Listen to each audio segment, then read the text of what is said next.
Laxmi. Please welcome Lakshmi. Thank you.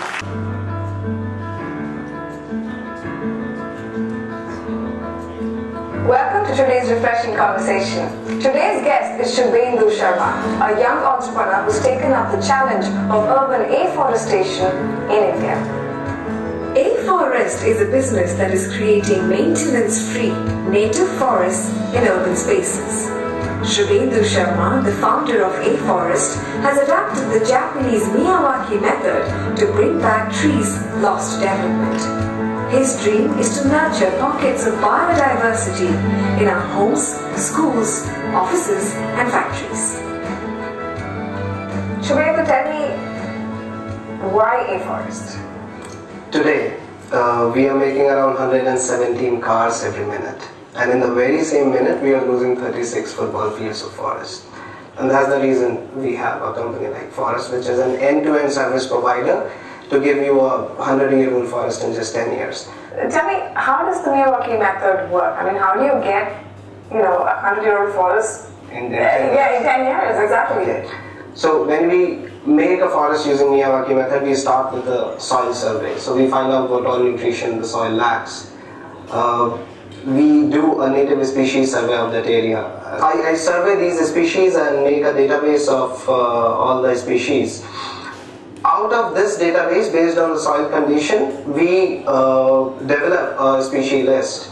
That these are the species which can be planted in this type of soil. And around 50 to 100 different species are mixed together and planted in minimum area which we take is 1,000 square feet. Okay. Which can be even in the backyard of a house, which will have 300 trees.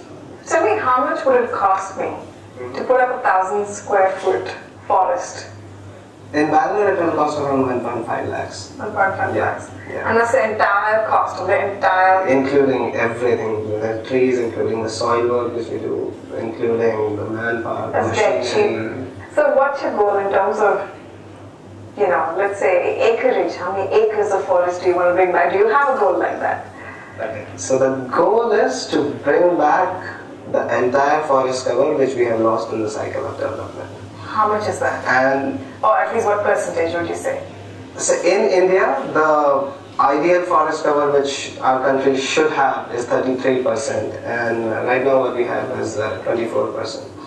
Tell me, what is your background? What were you doing before this, and how did you get inspired to even get into this? I worked for Toyota for almost 2.5 years after completing my engineering. That was the same time when Dr. Miyagi, whose methodology is the background of Aforest methodology, came to India to just deliver a talk about making a forest in Toyota factory premises to make it a zero emission company. I was sitting in that room, listening to him, and when I saw his work, I almost decided then and there that this is what I am going to do for the rest of my life. I think an 18 to 20 minute episode. So this is what I do. Chai with Laxmi is not India's first, but possibly the longest running online talk show from India that features now social entrepreneurs. So I'm going to quickly sort of tell you my journey of getting here to doing this at this quality and what it takes. I'm going to sort of share the 3 things that I've learned from doing this for the last 3.5 years. And then I'm going to welcome Sunit Singh, who's the lead designer at Cleartrip, and we're going to have a little interaction, all of us together.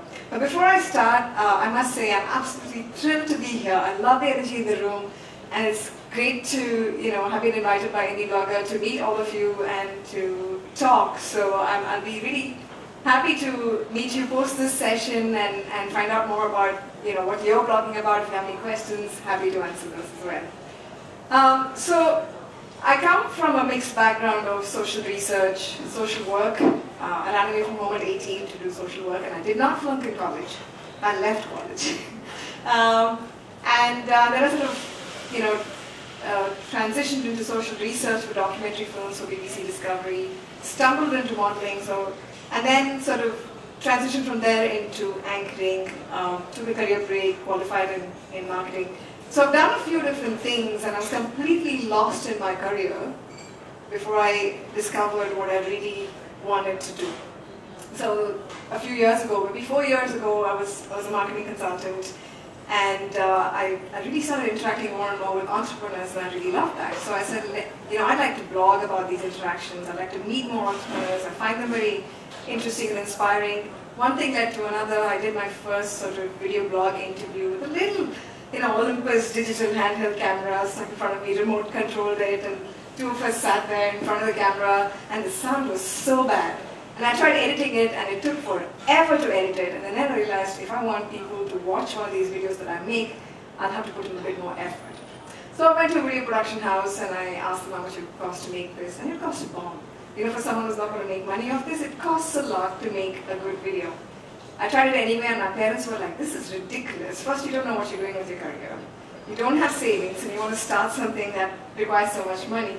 But I did it anyway, and here we are. Eventually, I ended up hiring my own team. So today, I have a cinematographer and editor on board. I have a researcher on board who does a lot of the research before we invite people onto the show. I have someone who handles all the social media, and then this extended sort of support team. And I'll tell you how we've been able to afford it. I'll come to that.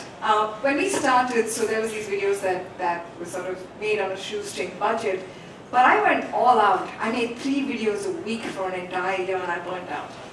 And that's a lot of work, because each of these videos is about a week's worth of effort by one full-time person at least.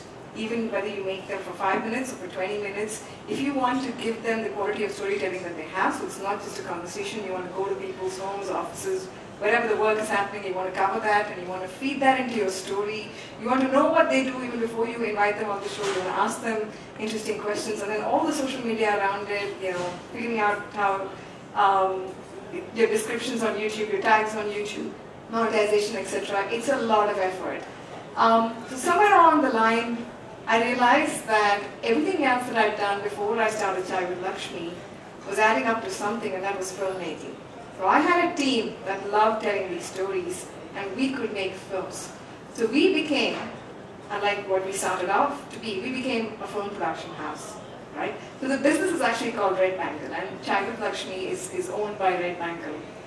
So we are a film production house, and because of what we do with Chai with Lakshmi, we have a lot of good clients today, and margins from that work, from the services business, go into building this product of ours. And I say this product because today we've also started another YouTube series called India Ahead, which is not an anchor-centric model, which is a 5-minute documentary series. It's, somebody mentioned Scoop Whoop earlier. One of the videos got picked up on Scoop Whoop, and it's gone viral. So that's sort of our transition. And much like, what Anshul was talking about, it's an evolution. You start off with one idea, and then you want to make it work, and you're at it trying to break your head and figure out how do we make it work, how do you fund it, and somewhere along the line you discover where your passion really lies, right? I started off in my talk show talking about things that were relevant to an urban audience. And a year and a half down the line I realized that, no, but that's not where my heart really lies. Okay, that's great from a, view count point of view possibly, but where my heart really lay was in the social sector. So I went all out trying to tell these stories of social entrepreneurs and change makers and activists, and they do some amazing work. And I absolutely love interacting with them and facilitating these conversations. And I'll tell you, today Chai with Lakshmi is about 3 million views old, and we've won a few awards. Many of these social entrepreneurs use these videos because for the first time they've had, whether it's a 10-minute or an 18-minute capsule dedicatedly on them, telling their stories and sharing about their work. They've gone on to raise funds using these videos. They've been able, a lot of other media platforms have picked up their stories and written about them or covered them because of this.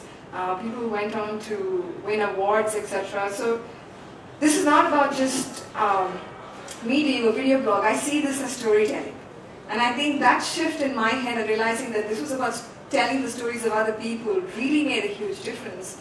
Also because my team and I then started really looking at how better can we do this. And then we come to what it takes to do this bit also beyond the time and effort. There's the cost of the cameras, there's the cost of the lights and the mics and the venue sometimes.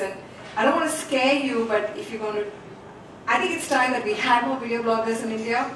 But if you're getting into it, think about the logistics of the infrastructure, and brace yourselves to steal it and stick it out with, long enough before it makes you money. Typography itself hasn't made any money directly, but because we are a full production house, this has brought in a lot of queries for us.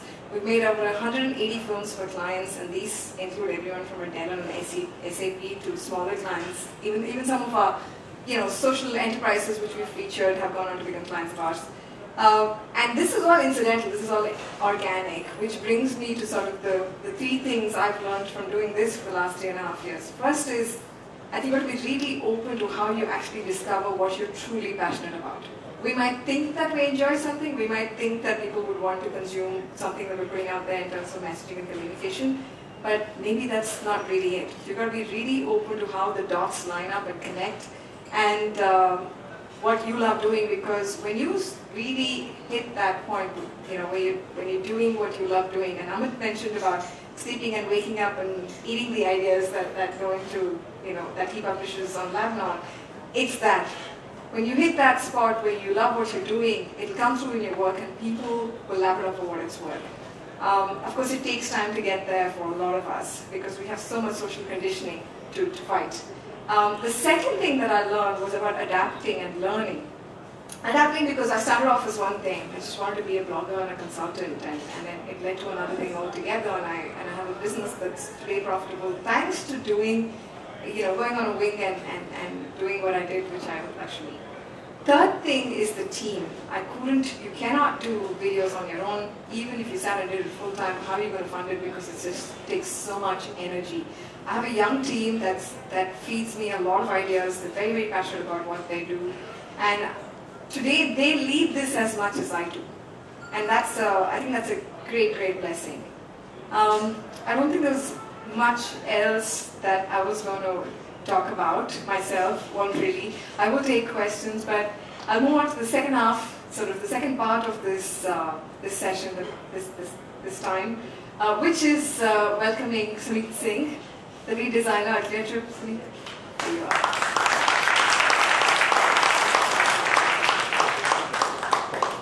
So Sunit was earlier into, Sunit is a UX designer. He was earlier with Yahoo and Burp, and he got into arts and design sort of accidentally. Yeah. Right? He discovered his passion for arts accidentally after one of his, I think, lecturers gave him a kick and sort of told him that he will never be good at it.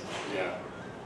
So Sunit, my question to you before we sort of throw it open and have a open conversation with everybody here is that what are the absolute three things that you think are sort of the golden rules when it comes to design? And I would say 4 blogs. Sorry? 4 blogs. 4 blogs? Okay.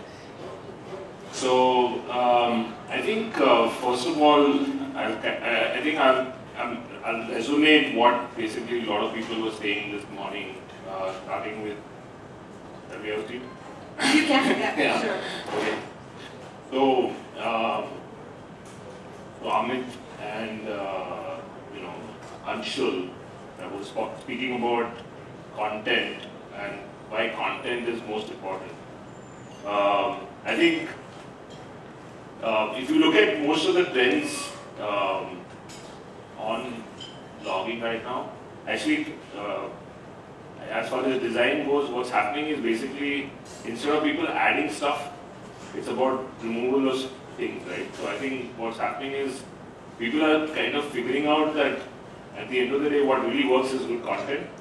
And if you see some of the newer players who are kind of redefining content design, like you look at Medium as a platform, or you look at Quartz as a platform,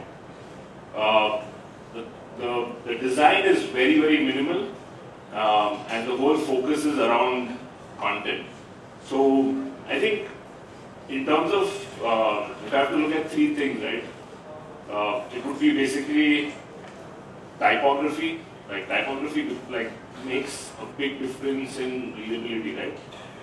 And you can actually look at typography as as a UI itself. Like since the content is your product, you can look at typography as the UI. That means that everything that is in your text actually has a function, right? So your titles have a function, the body has a function, how you present your content, all that actually is designed in a sense. So you've got to be very careful about thinking about all those things, right? How do you present your content? Now, I mean, you could look at, someone spoke about, long form content and, things like that earlier on. So I think we're in sort of this time where all of us are very, very distracted, and the fact that, there are a million things happening at the same time. So the only chance we have is that few seconds, right? So I think like you need to kind of grab the person's attention, and it can't be like you can't have like a million things happening on your site, because they're already coming from there, right? So they're kind of coming from a place where there's a lot of stuff happening, so they want to come and sort of, focus on your content. So you've got to keep that in mind. Context of where your users are coming out is very, very important. Right? So yeah, I mean, that's one element. The other element is basically, the navigation of, like, is your navigation really of your blog, is it really communicating what your blog is all about? So I think a lot of people struggle with the fact that, hey, you know what, people come to my site but they don't figure out what my site is all about. That, I mean, I'm sure you must have heard of that before. I think it's probably, the couple of reasons for that could be that, are you presenting your content correctly, number one, and is your navigation actually, communicating what content you have? So is all the navigation elements, all the labels, like properly labeled into that? Right? So yeah, navigation. Then there are a lot of other elements to building a good experience. And I think today, why design is becoming very, very important is because all your users, all your readers are accustomed and have acquired a taste for good design, right? So like 5 years back, 10 years back, there weren't any smartphones, right? So like people tolerated any sort of design, but now they've actually kind of acquired good design taste. They know they can differentiate between good design and bad design, right? So I think it's become very, very important that you kind of deliver to that expectation, right? Yeah, I guess.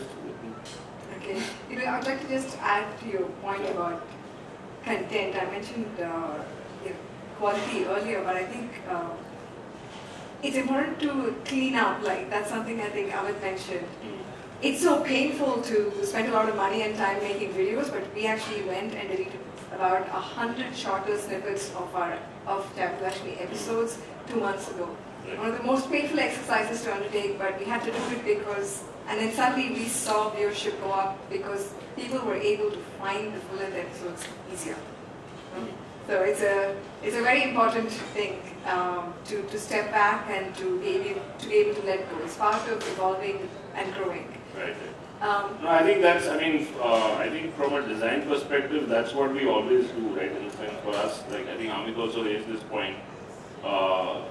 Like when users come to your site and they find irrelevant content, they kind of lose trust, right? So the same thing happens in design. So I think the sort of mantra for sort of blog should be less is more, right? Like in the sense, the less you have, the more trustworthy your content is going to be, the more people will trust your content, right? So I think as soon as you remove all the things that don't work, essentially you kind of start focusing on the content itself. I think the unnecessary elements basically just dilute what you already have. You might have something really, really strong, but you have these other things which are really, really distracting and sort of diluting that experience for somebody.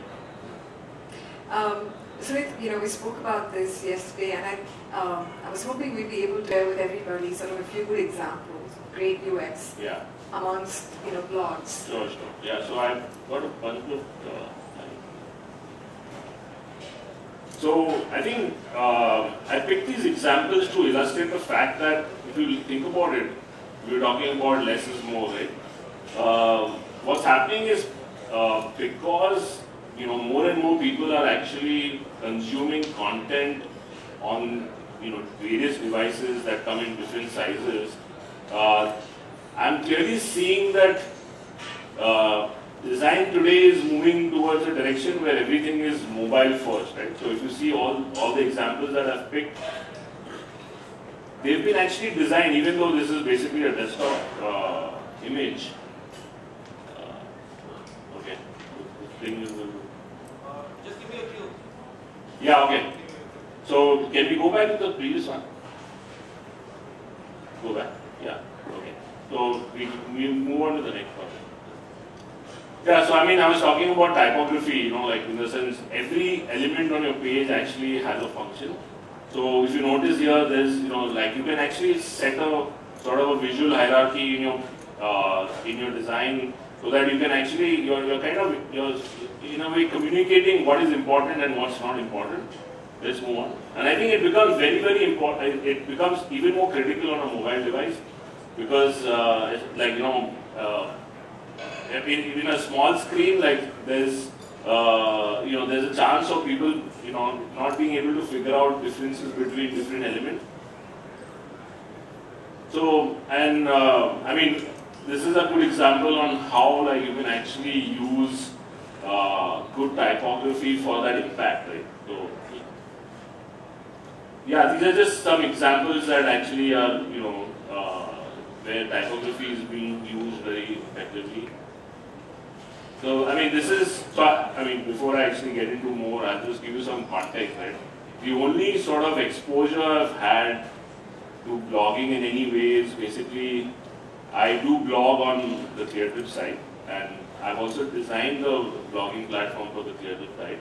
And basically, the sort of, the philosophy behind the Creative blog was essentially the content should sort of be the most important thing. So if you see it, there's basically, we do have a bunch of related content, but basically that's kind of, if you think about it from a visual hierarchy perspective, it's much more, it's much more filtered than the main content. So that's, we've tried to figure that out.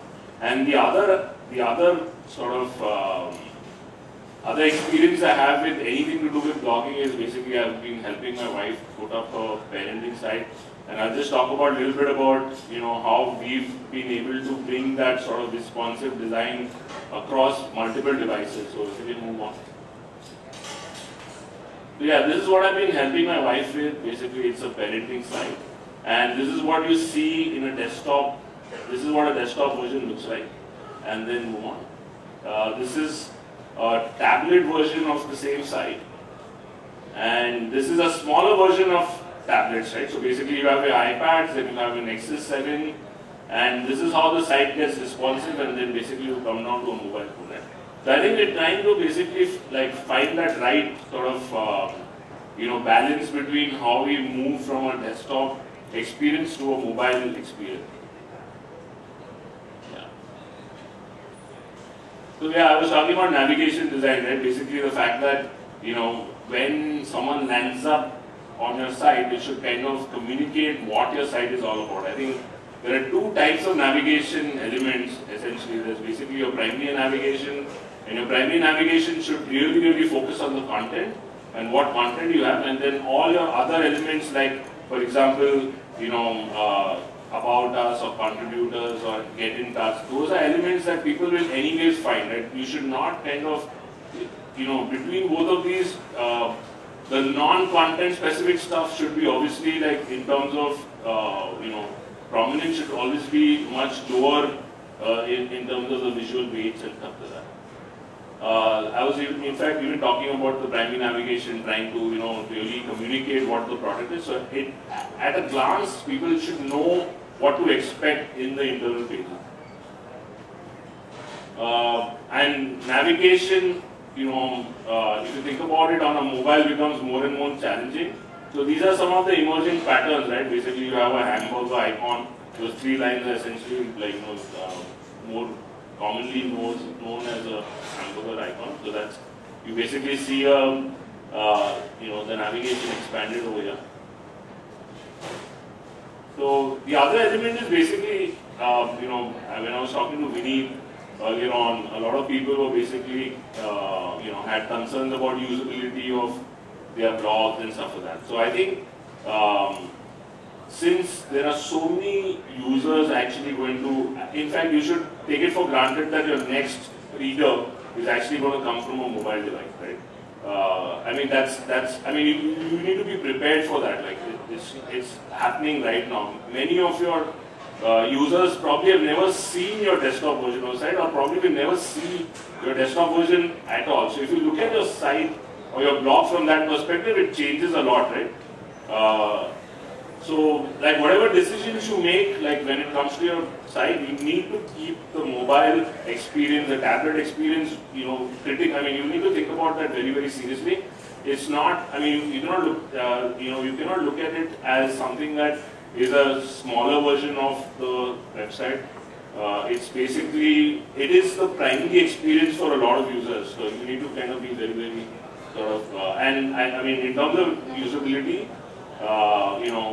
how you design your elements, whether those elements are touch friendly. Now, I couldn't find like a log example, but basically here, if you look at Amazon.in on a mobile device, it's extremely comfortable to use it, right? You could easily sort of, focus into fields, tap on elements. It's very easy to kind of figure out what is what when you access it on a mobile device, right? So I think, like, some people have actually like paid attention to that and are not looking at mobile as like a sort of a secondary channel. It is becoming a primary channel. You've got to keep that in mind.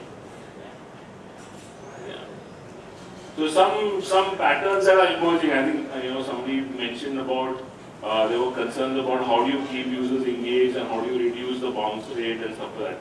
Some of the patterns I'm seeing emerging is basically, one is again, less is more, right? You don't, like, when a user is actually reading an article, you don't throw 5 articles at him as related articles, because what lands up happening is there's a decision that is users need to take a decision now. Okay, which one should I go?